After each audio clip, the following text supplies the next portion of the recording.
This debate is talking about how Hollywood plays a role in shaping social movement.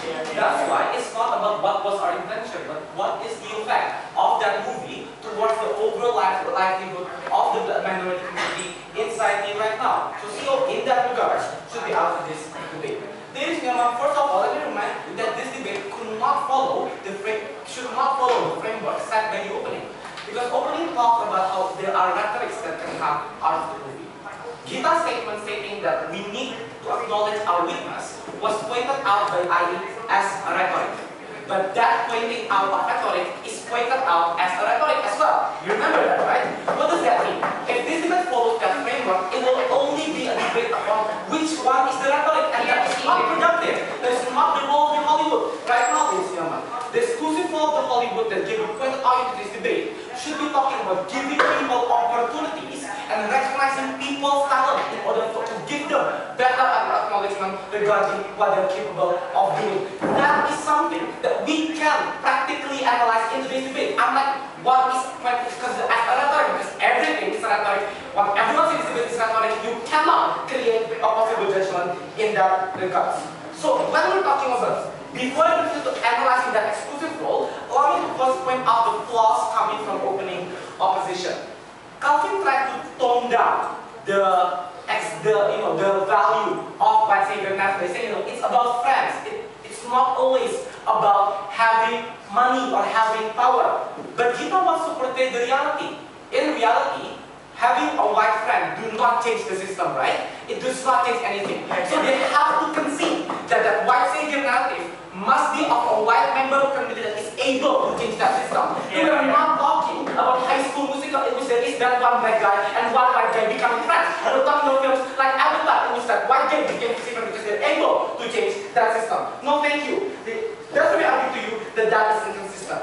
But lastly, OO was defending everything but white savior narrative.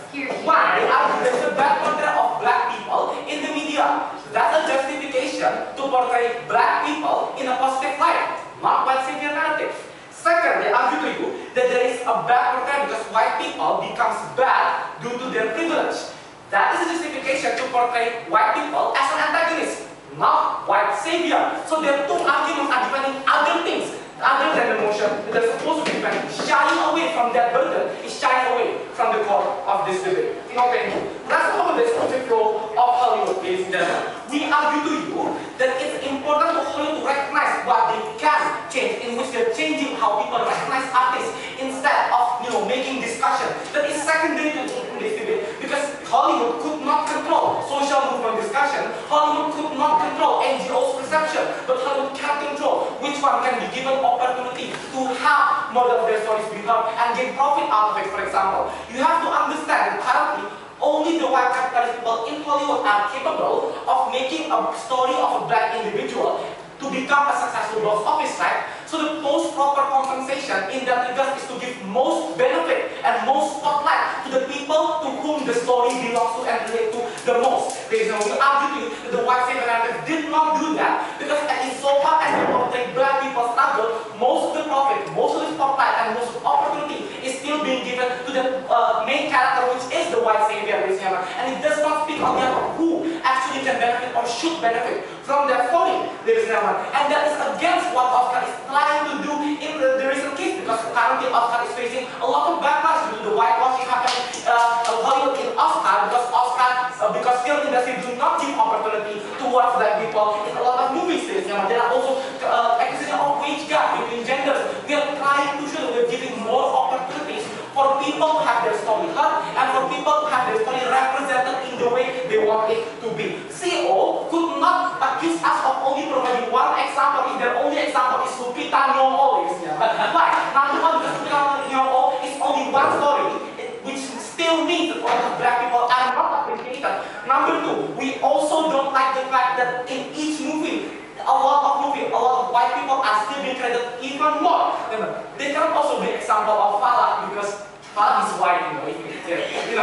So basically, my conclusion is this: when we want to make Hollywood do something about the industry and about the system, what they can do in their capacity is giving opportunity, is giving chances, and giving spotlight. The rise of successful white savior their narrative movies makes it more lucrative for future music and film producers to always produce that kind of movie, because that's how film works. When something kind of works, they do it over and over again. When superhero movie kind of works, they create a lot of superhero movie. We don't like that, right? Because that signifies something that is irreplaceable in Singapore. We're also for the proliferation of people of color inside the movie industry.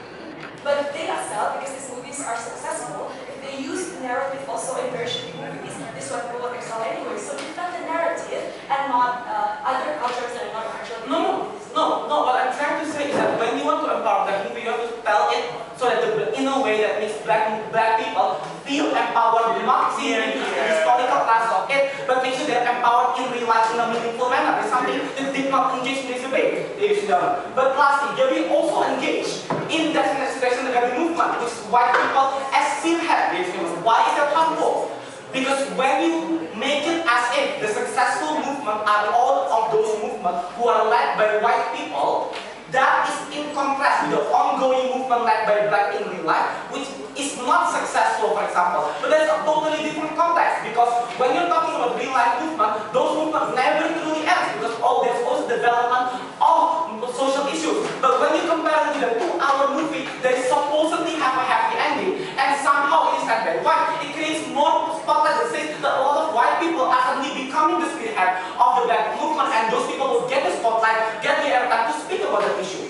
Why is that bad? Because most of the time, even if you agree that they might have good intention, they do not share the same experience that this minority have in the first place. And as a result, they might not be able to represent what is actually the core of the problem, what is the actual political difference in the government, other than this that already lies in the surface. For example, a lot of people can say the Black Lives Movement is good because we're talking about things about police brutality. But that is speaking not on behalf of people who are experiencing brutalities not only by police, but that kind of thing is not experienced by people who are not from a Caucasian descent. It is only speaking experienced by people from the black descent. The bottom line is this: when you want to ensure that people are empowered, you must make sure that they receive the airtime, they receive the spotlight, and they receive the opportunity. Very practical.